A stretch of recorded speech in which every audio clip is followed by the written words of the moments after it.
This week's episode of the Financial Freeman podcast, we will discuss the most important thing that will shape your financial future, your money mindset. Okay? Whoa! So, there's 5 things that I want to touch on here, okay? And the first one is you've got to tell yourself that you can become financially stronger and you can become wealthy or in a much wealthier position than you are now. Tell yourself and believe it. Exactly. Now this is kind of over to you really because... Me? Yeah, because not the viewers. And, well, no, I want you to sort of tell the viewers because we've, I guess at the outset of our journey, you were obviously the driver behind our collective mindset because I wasn't in this... I wish you'd prepped me. Yeah, well, I just kind of want you to shoot from the hip. So it's kind of... I mean, I've got... We read... Collectively, we read a couple of books. So we talked about... There's one book called The Magic of Thinking Big, which I don't think you finished. But no, the idea really... No, but the blurbs. You started. And the idea really is that where your current mindset is with finance, it's probably shaped on past experiences, stuff a lot to do with your parents and upbringing. And society, and... You're probably only going to strive to achieve maybe what your parents have achieved or what your culturally is acceptable to achieve. What you think you're worth. Or what you think you're worth. And it sounds, when you first started talking about this stuff... I come across very woo-woo when I talk. It sounded gobbledygook. I genuinely thought, right, just by thinking and changing your mindset, I thought, well, that's just rubbish because it's not going to change my actions. And I thought, well, actually I need to do all the actions, and then eventually after 20 years of doing something then maybe. But actually when I've read a couple of these books, and they're really sort of pie in the sky stuff, they're like saying you think massively. So it's not even like saying take a baby step, it's like you can go on and achieve whatever you want to achieve. And I thought, yeah, it's probably pushing it a bit too far for tomorrow, but actually if you do set those goals, then you might be able to actually do something about it. I said it would be over to you, and I've ended up talking. Yeah, but I'm quite happy listening. Yeah, and I guess what I'm trying to say is you start thinking differently about everything. So opportunities are out there, and if you are telling yourself that you can achieve, and actually this is something that you want, then opportunities will fall into place. Now it's not like they're all going to work. When the pandemic hit, probably a bit too late, I tried to start sort of getting involved with selling hand sanitizers and whatever else that was circulating there. Now, it just so happened I was late to the boat, and we didn't have enough sort of capital at the time to be buying it, so we were sort of trying to act as a middleman. Now, we got nowhere in the end, which sounds like, well, what a waste of time. But first of all, I learned sort of skills and a few contacts, so that was helpful. But actually, at one point, we thought quite imminently that we were going to make a 6-figure sum, which is ridiculous. Because whoa, and it just showed us that it's possible. It's opportunities are there, and we fell flat on our face and nothing. And I did well to kind of position myself to get into that. Yeah, I just happened to meet this Indian prince. There's a very long story behind all of this, but I went to his palace and in Kensington. No, it was just to do with words, just to do with the law, and then ended up speaking to him.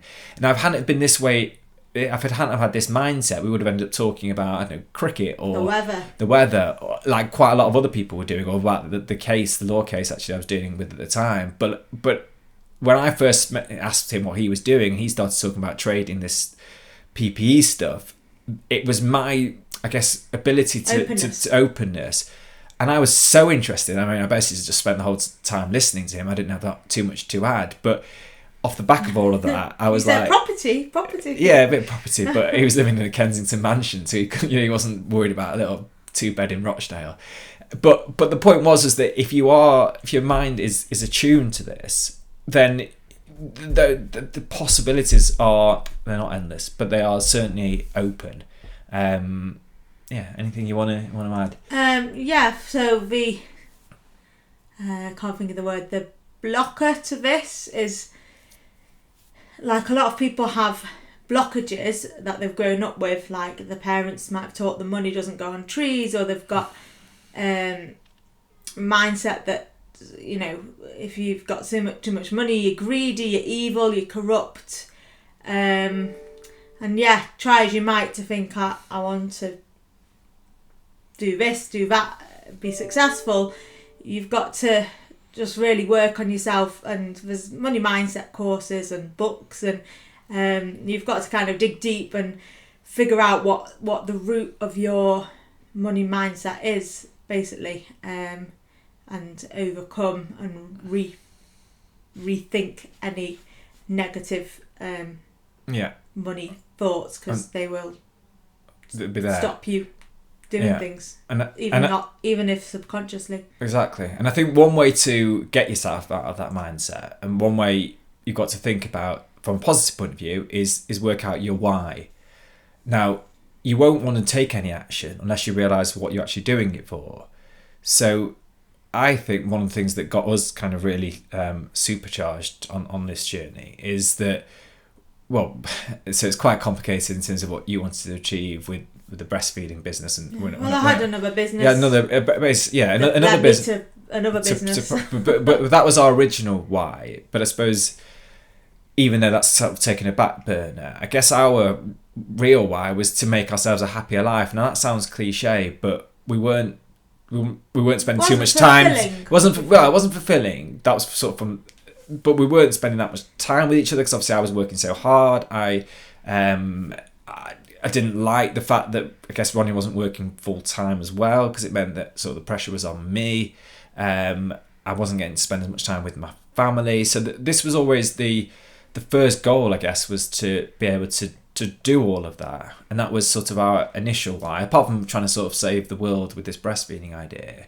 The main sort of driver to be in the first stage was always to, right, can we make ourselves a better life and sort of manage ourselves and be in charge of our destiny.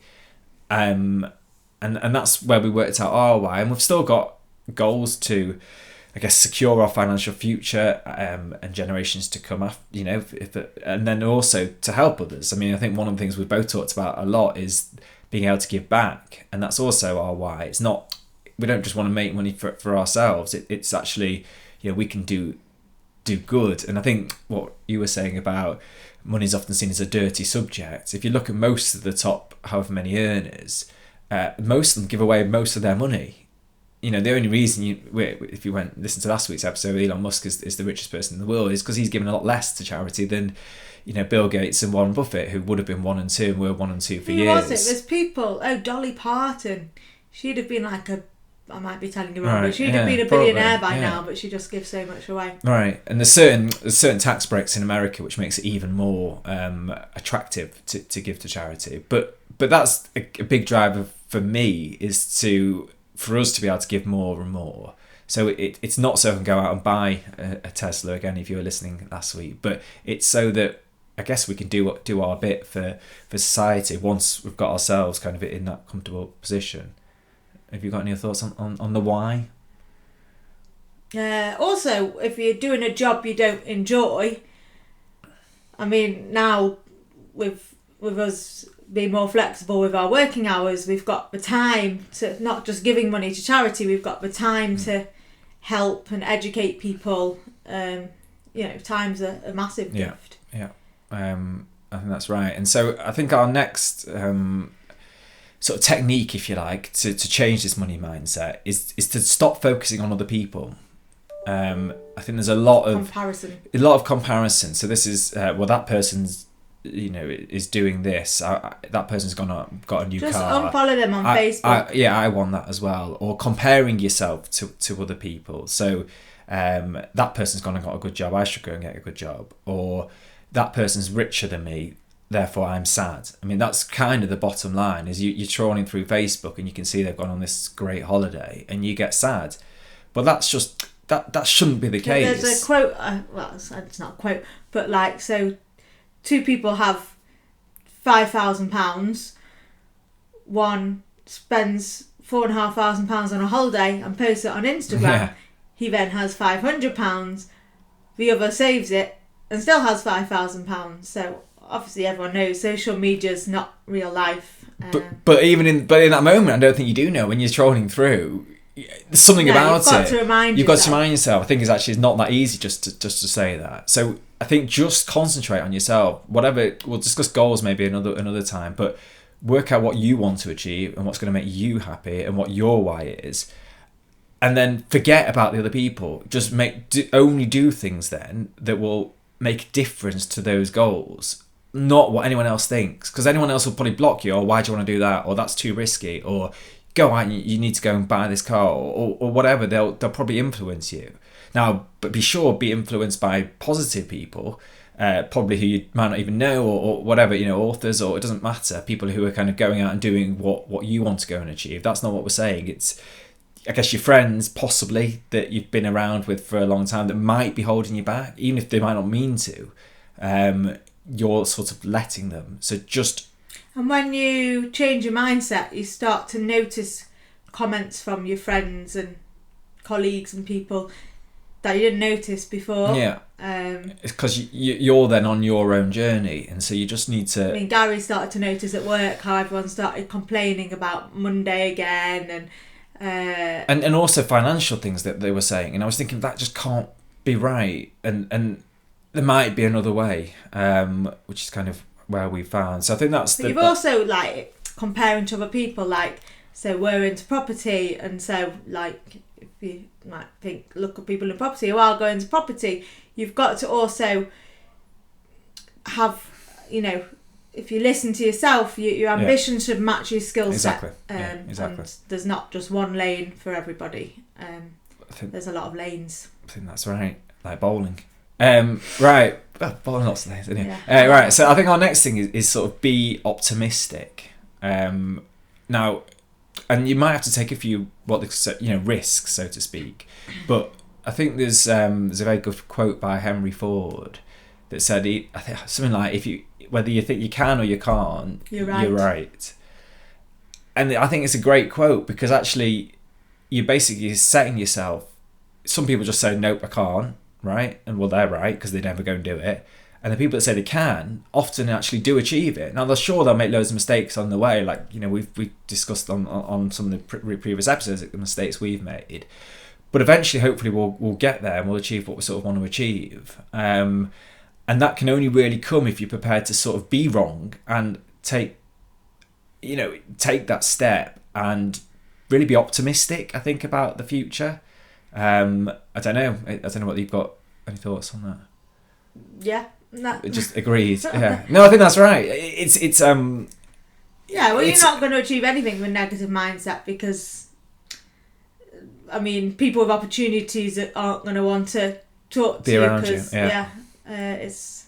And then we're not saying be false with it all. We're not saying go out and go and get a hire car that's so expensive just so people think you're doing better. It's got to be real, and it's got to be... I think what Ronnie was just saying, it's got to be who you are, but you need to possibly roll the dice a bit, and you need to just take those steps and take those actions. And again, this will be easier once you've got your why and once you've forgotten about all the other people, but realise actually just think this is an opportunity, and be optimistic. And if nothing happens or if things go wrong, just learn from it. And if you don't know your why, like, it's just kind of think, what if you won the lottery, what would you want to do all day? And yeah, after a week of watching Netflix and chilling on your bum, you'll probably want to do something else, and that might help you work it out. And I think the final thing that I wanted to touch on but my why took me to a new why, yeah. So it's still always changing, and we're still always kind of questioning it and what we want to do. It's one of our sort of hot topics. So the last, I think, point I wanted to make anyway for now, and I think it does relate back to the mindset, is to be appreciative. So yes, we just want money, and you want to look at your bank account and it's got lots of zeros, whatever. But actually, it's, well, what have you already got? And you've got lots of things going for you, hopefully, house, family, car, whatever. But be appreciative of those things, and actually you then might not yearn as much for the other stuff, and you might not see them as negatives when you don't achieve, because actually you'll be thinking, right, I've got this and I've done this and I've achieved that, and actually I'm really grateful. I'd say thank you to about things every morning. You do it with the kids at night, and it's like, well, there's so much to be grateful about, and I think that changes your mindset, because it makes you think, right, this is we are achieving things here, and actually things are great, and we might not need the best things in the world or to have the most money, but we'll appreciate what we have got. I don't know whether that resonates with. Yeah, well, people think that money will bring happiness, but there was a study years ago, so it's probably out of date, but it said after a household income of 25,000 per year, which is probably gone up now. Yeah. Anyway, enough to pay the food, everything, the bills, your mortgage, enough that you're not stressed about money. Then they studied that any extra income on top of that does not improve your happiness levels. So don't chase it for the wrong reasons. Yeah, so exactly. Yeah, I think that's right. Which is going back to the point about the why before. So have you got any other points about sort of mindset and money mindset? I might have done if you prepped me. Yeah. Okay. Well, maybe we'll do another episode in later down the line. But I think it's so important just to think, what is my money mindset, and can I change it for the better? Do you want to recommend a couple of books? Maybe we'll write a book, but I think the magic of thinking big is a good one. Which just get past the first chapter, because I remember thinking this first chapter, thinking, this is just it's impossible.